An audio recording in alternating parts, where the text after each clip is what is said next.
When this plane cuts the cone, जब ये plane इस कोन को कट करता है तो वो जो लाइन बनेंगी उन लाइन की इक्वेशन निकालनी है।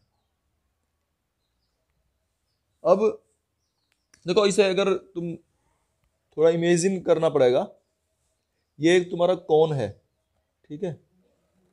जब इस कोन को ये प्लेन कट करता है, और प्लेन जो है ना वो ऐसे कट नहीं कर रहा, ऐसे कट करेगा तो लाइन नहीं बनती, इसको ऐसे कट करेगा कहीं ऐसे। तो जब ऐसे कट करेगा इस प्लेन को, तुम सोचो एक कोन को इस तरह से प्लेन काट रहा है, तो जहां ये काटता है वहां लाइन बनेंगी, इस तरह से दो लाइन बनेंगी, ठीक है।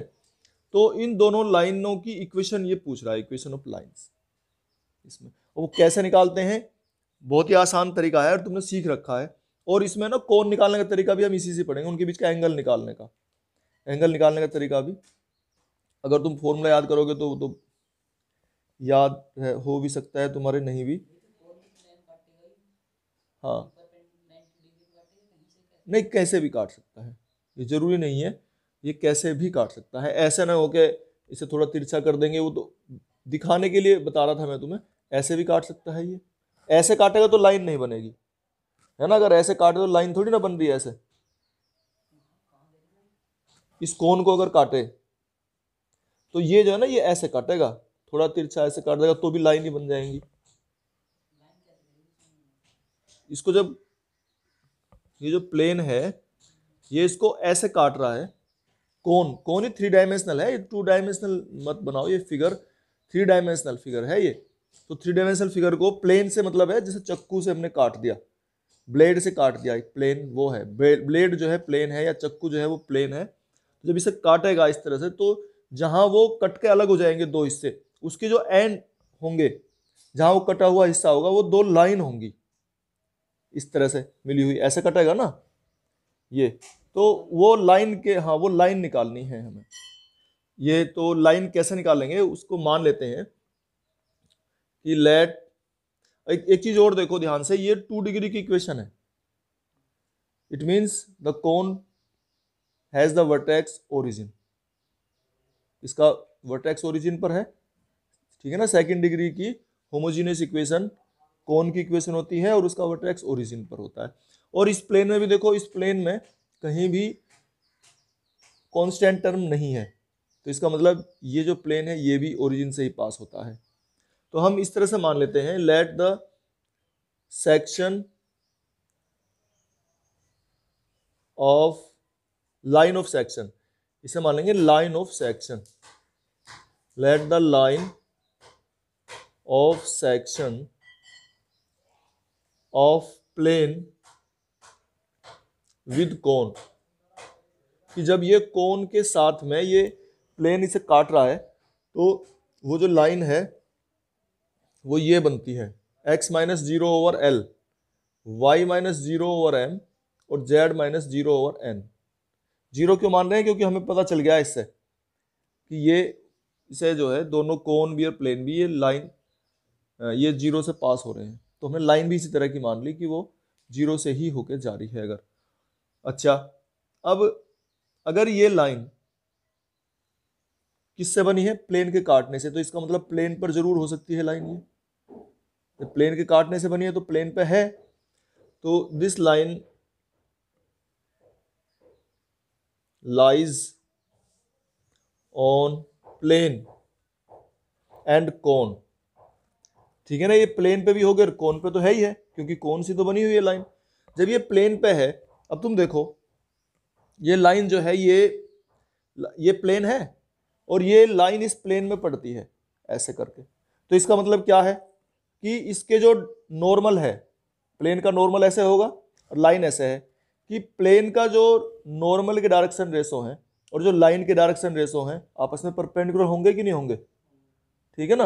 अब लाइन के डायरेक्शन रेशो या डायरेक्शन कोसाइन कह दो, ये तो ये है एलएमएन, और प्लेन के क्या है, ये है, कितने हैं प्लेन के, क्या है नॉर्मल के डायरेक्शन रेशो 2 1 - 1, तो उनकी जो प्रोडक्ट होगी वो क्या होनी चाहिए, 2l और प्लस m और माइनस n इक्वल टू 0 होना चाहिए। हाँ डायरेक्शन कोसाइन या रेशो से यहाँ ज्यादा मतलब नहीं है क्योंकि जीरो आ रहा है। हाँ तो डायरेक्शन रेशो ही अगर ये हो तो भी कोई समस्या नहीं है यहाँ, ठीक है ना, क्योंकि अगर हम इसको डायरेक्शन कोसाइन ना मानकर मान ले डायरेक्शन रेशो है ये, तो क्या लिखेंगे l over root of l square plus m square plus n square, और वो यहाँ इसकी मल्टीप्लाई होगी, इधर जाके जीरो से जीरो हो जाएंगे सारे, यहाँ ज्यादा अंतर नहीं पड़ रहा है। अच्छा ये कोन में भी है तो इस कोन को भी सेटिस्फाई करेंगे, तो यहाँ भी रखेंगे हम, क्योंकि ये लाइन के डायरेक्शन रेशो है तो फिर कोन के भी बन रहे हैं, तो यहाँ भी रखेंगे इसको। एक इक्वेशन तो ये हमारी हो जाएगी, दूसरी इक्वेशन हो जाएगी 4l square minus m square प्लस 3n स्क्वायर इक्वल टू 0। ठीक है, इन दोनों इक्वेशंस को हमने सोल्व करना सीख रखा है, एलएमएन के मान निकाल सकते हैं हम, है ना, सीखे हैं ना, तो पहली एक्सरसाइज में सबसे पहले सीखे थे हमने। तो कैसे करोगे बताओ, एन की वैल्यू निकाल लेंगे यहाँ से, एन की वैल्यू क्या आएंगी 2l और प्लस m, एन की वैल्यू यहाँ रख लेंगे, तो 4l square minus m square plus 3, और एन स्क्वायर का मतलब हो गया 2l plus m whole square और equal to 0।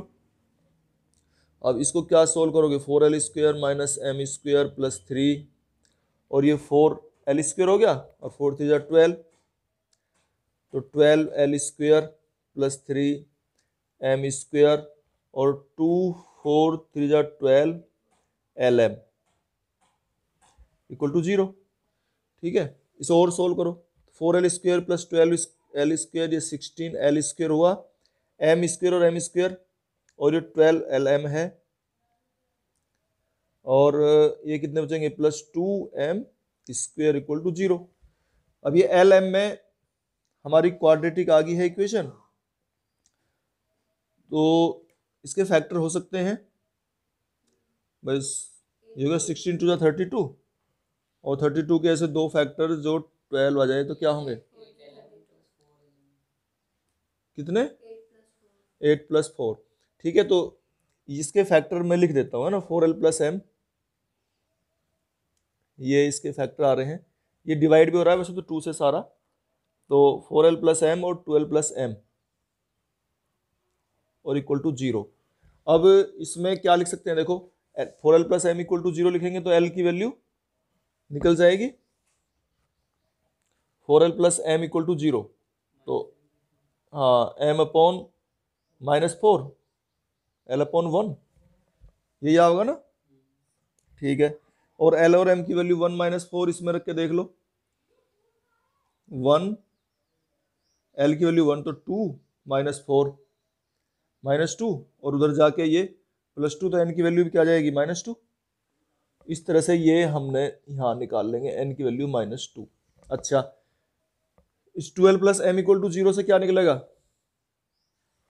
l upon 1 m upon -2 यहाँ से, ठीक है, और l की वैल्यू कितनी 1 यानी कि 2 और ये -2, तो कितना आ गया n की वैल्यू 0।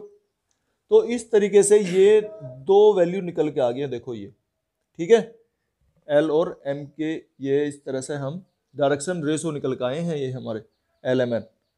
अब तो हम इन अगर यहाँ पर रख देंगे तो लाइन की इक्वेशन निकल के आ जाएगी, जो हम चाहते थे लाइन की इक्वेशन निकालना।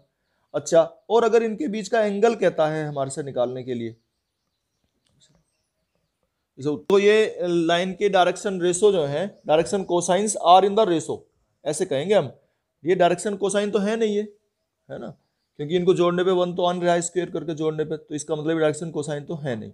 तो direction cosines are in the ratio 1 -4 -2।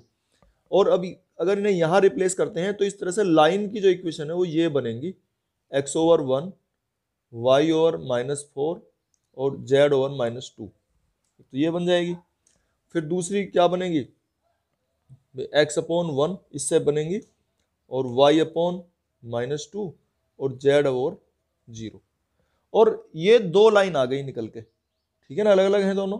इन दोनों लाइन के बीच का अगर हमें एंगल निकालना हो तो कैसे निकालेंगे हम, कोस थीटा इक्वल टू, हमने पढ़ा हुआ है फॉर्मूला, इनकी मल्टीप्लाई करेंगे L1 L2 1 और +8 और ये 0 हो जाएगा, और डिवाइड में स्क्वायर रूट ऑफ 1 + 4 का स्क्वायर 16 और +4, कितना होगा 21, और दूसरे वाला कितना होगा ये 1 और 4 5, ठीक है।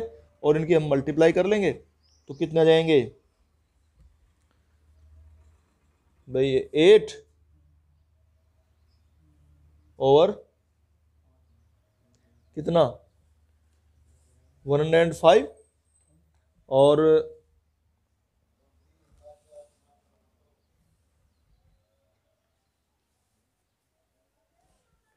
8 और 1 9, 9 ओवर 105। तो इस तरीके से ये हमारा कोस थीटा जाता है निकल के। और अगर चाहो तो इसे थोड़ा सा इसने हम और भी सोल्व कर सकते हैं। इसे 9 9 जा 81 कर लो, और 105 3 से डिवाइड होके 27 आ जाएगा, ये 35 आ जाएगा। तो ऐसे भी लिख सकते हैं हम 27 ओवर 35, ठीक है। ये इनके बीच का एंगल आ गया निकल के, दोनों लाइन के बीच का angle when the plane cut से कोन, ठीक है। तो ये इंपॉर्टेंट क्वेश्चन है। अभी एक और भी करवाते हैं। तो ये जो क्वेश्चन है ये भी इसी तरह का ही है, इसमें इक्वेशन लाइन की निकालनी है वैसे तो इसमें तो। और ये इसमें प्लेन दिया हुआ है, ये प्लेन है और ये कोन है। ये प्लेन इस कोन को जब काटेगा, इंटरसेक्ट करेगा, तो वो जो लाइन होंगी वो परपेंडिकुलर होंगी। और अगर वो परपेंडिकुलर है तो ये कंडीशन निकाल कर दिखानी है 1/a plus 1/b plus 1/c equal to 0। तो ये क्वेश्चन ज्यादा आया हुआ है पहले वाले से। अब देखो तरीका वही है, इसमें लाइन ऑफ सेक्शन जो ये जब ये लाइन बनेंगी, इनकी line of section of plane with the cone, ये हमने मान ली कि ये लाइन ऑफ सेक्शन है, ये लाइन बनती है। तो ये लाइन और इसमें रख लेंगे हम, तो क्या आएगा ये जैसे अभी रखे थे प्लेन में, तो ये AL और प्लस BM और प्लस CN इक्वल टू 0, ये तो प्लेन में रख लिया। फिर ये कोन को भी सेटिस्फाई करेंगे तो फिर कोन में भी रख लेंगे। अब कोन में क्या बन रहे हैं देखो, LM और प्लस MN और प्लस NM इक्वल टू 0, ये एक इक्वेशन है, ये दूसरी इक्वेशन है। दोनों को हम हैं, इसको तो 9 डिग्री पे काटता ही तो बताया था। इसको ये है ना, ये लाइन जो है इसके डायरेक्शन रेशो इस प्लेन को कोन को सेटिस्फाई करते हैं। ये तुम्हें एक एग्जांपल दिखाया था हमने, क्वेश्चन सोल्व करके दिखाया था उसमें इससे पहले, कि अगर कोन पर एक लाइन है तो उसके जो डायरेक्शन रेशो हैं वो कोन को सेटिस्फाई करते हैं, ठीक है। वो बता देंगे अब दोबारा से भी। अच्छा, जब इसको सेटिस्फाई करते हैं तो वही तरीका है, अब इस यहां से हम वैल्यू निकाल लेंगे इसकी, इसमें से किसी एक की वैल्यू निकाल लो तुम। तो जैसे n की वैल्यू निकाल ली हमने, यहां से n की वैल्यू क्या आएगी बताओ भाई। इसको हम उधर ले जाएंगे -AL और प्लस BM ओवर C, ठीक है ना, ये वैल्यू आ गई निकल के। और यहां n की वैल्यू इसमें रख लेंगे हम, तो ये क्या बनेगा LM प्लस M प्लस ये MN है LM, ये NL होगा है। अच्छा, तो इसमें M प्लस L और N कॉमन आ गया। अब N की वैल्यू वो रख लेंगे हम यहां से, तो ये क्या आ रही है वैल्यू -AL और plus BM over C equal to 0। इस तरह से ये n की वैल्यू हमने यहाँ पे रिप्लेस कर दी है। और जब इसको हम सॉल्व करेंगे तो ये बन जाएगी हमारी AL स्क्वायर और plus A plus B minus C LM और प्लस L BM स्क्वायर, ठीक है ना। ये हमारी इसकी मल्टीप्लाई आ जाएगी निकल के। और इसको अब हम m स्क्वायर से डिवाइड कर देंगे। जब m स्क्वायर से डिवाइड करेंगे तो ये बन जाएगा L ओवर M स्क्वायर और plus A plus B minus C L over M और प्लस B इक्वल टू 0। अब देखो ये L अपॉन M में क्वाड्रेटिक इक्वेशन है, द्विघात समीकरण है, तो there will be 2 zeros, 2 roots of the equation, 2 root होंगे इसके। और 2 रूट हम इस तरह से मान लेते हैं कि 2 रूट है L1 upon M1 and L2 upon M2। Let there be 2 roots.